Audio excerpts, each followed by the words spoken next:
One evening, after attending the theater, two gentlemen were walking down the avenue when they observed a rather well-dressed and attractive young lady walking ahead of them. One of them turned to the other and remarked, "I'd give $250 to spend the night with that woman." Much to their surprise, the young lady overheard the remark, turned around, and replied, "I'll take you up on that offer." She had a neat appearance and a pleasant voice, so after bidding his companion good night, the man accompanied the young lady to her apartment. The following morning, the man presented her with $125 as he prepared to leave.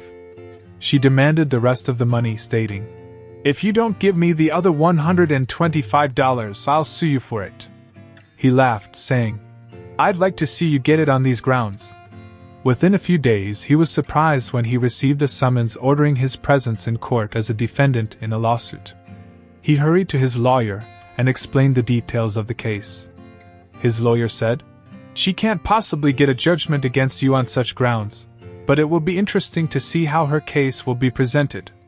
After the usual preliminaries, the lady's lawyer addressed the court as follows.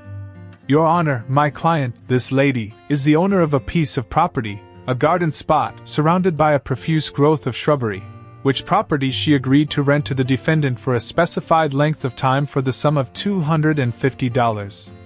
The defendant took possession of the property and used it extensively for the purposes for which it was rented, but upon evacuating the premises, he paid only $125, one half of the amount agreed upon. The rent was not excessive since it is restricted property, and we ask judgment be granted against the defendant to assure payment of the balance." The defendant's lawyer was impressed and amused by the way his opponent had presented the case. His defense, therefore, was somewhat different from the way he originally planned to present it. "Your Honor," he said, "my client agrees that the lady has a fine piece of property, that he did rent such property for a time, and a degree of pleasure was derived from the transaction. However, my client found a well on the property around which he placed his own stones, sunk a shaft, and erected a pump, all labor performed personally by him. We claim these improvements to the property were sufficient to offset the unpaid amount and that the plaintiff was adequately compensated for the rental of said property.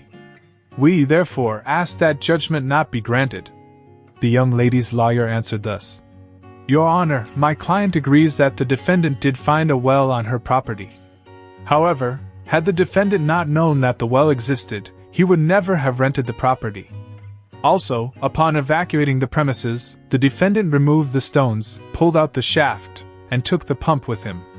In doing so, he not only dragged the equipment through the shrubbery but also left the hole much larger than it was prior to his occupancy, making the property much less desirable to others. We, therefore, ask that judgment be granted." In the judge's decision, he provided two options. Pay the $125 or have the equipment detached and provided to the plaintiff for damages. The defendant wrote a check immediately. A rabbi, a Hindu, and a lawyer are in a car that breaks down in the countryside one evening. They walk to a nearby farm, and the farmer tells them it's too late for a tow truck, but he has only 2 extra beds, and one of them will have to sleep in the barn. The Hindu says, "I'm humble. I'll sleep in the barn." But minutes later he returns, knocks on the door, and says, "There is a cow in the barn. It's against my beliefs to sleep in the same building as a cow." So the rabbi says, "It's okay, I'll sleep in the barn." But soon, he is back knocking on the door as well, saying, "There is a pig in the barn, and I cannot shelter in a building with a pig." So the lawyer is forced to sleep in the barn. Shortly, there is another knock on the door, and the farmer sighs and answers it. It's the pig and the cow. A man goes to work one Monday morning and notices one of his coworkers has 2 big bandages on both of his ears. "What happened to your ears?" he asks. "Well, it's a long story," he replies. "You see, my wife and I are planning a trip with my sister-in-law, and we were expecting a phone call from her on Sunday. I was watching the football game, and my wife was ironing some laundry behind me. The phone rang, so I reached back to answer it, but when I put the phone to my ear, I realized I had grabbed the iron by mistake. Well, that explains one ear. But what happened to the other? Well, wouldn't you know it? She called back. 3 sisters get married, each to another man. The man's now mother-in-law decides to test all of them. She decides to take each of them on a walk separately. The mother-in-law takes the first guy on a walk. She accidentally falls into a deep pond. The man doesn't hesitate. He jumps in and saves her. The next day, the man gets a phone notification that he received $500 with the description, "Thanks for all you did for me, your mother-in-law, Sarah." She then tests the second guy, and again, accidentally, falls into the same pond. He doesn't hesitate either, and he jumps in to save her. The next day, he too gets a notification on his phone that he received $500, also with the description, "Thanks for all you did for me, your mother-in-law, Sarah." She then tests the third guy and again, accidentally, falls into the pond. The guy looks around to see if anyone can see him, decides that no one is watching, and walks away. The next day, he gets a phone notification that he received $500 as well, with the description, "Thanks for all you did for me, your father-in-law, James." A friend of mine who was an officer invited me for a ride along. As we were driving along, he told me, "I've been a cop for almost 20 years now. I can follow anyone, and I mean anyone, for just 1 mile down the road, and I can find something I can cite them for." I said to prove it, so he started following the next guy he saw. After miles, he said, "I can't believe it. He didn't do a single thing wrong. I'm going to pull him over and let him know."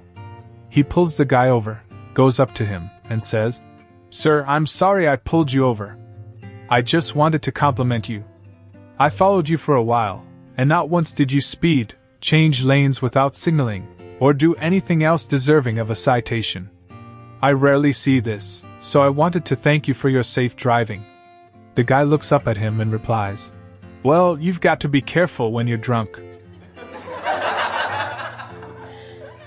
A friend of mine called and asked for $500 to pay the rent. Yesterday, a friend called and asked if I could loan her $500 to help her pay her rent. I wanted to be helpful to someone in such need. I told her, "Let me check my account, and I will call you right back." Before I could double-check, her sister called and said, "Don't give her any money because she's lying." Her sister told me that she wants to use the $500 to get her boyfriend out of jail so they can be together for her birthday. I thought about it for a minute, then decided to go ahead and give her the $500. A few minutes ago, she called me from the local jail, crying about being arrested. She started screaming, asking, "Why did I give her counterfeit money?" I replied, "So you and your man could be together for your birthday."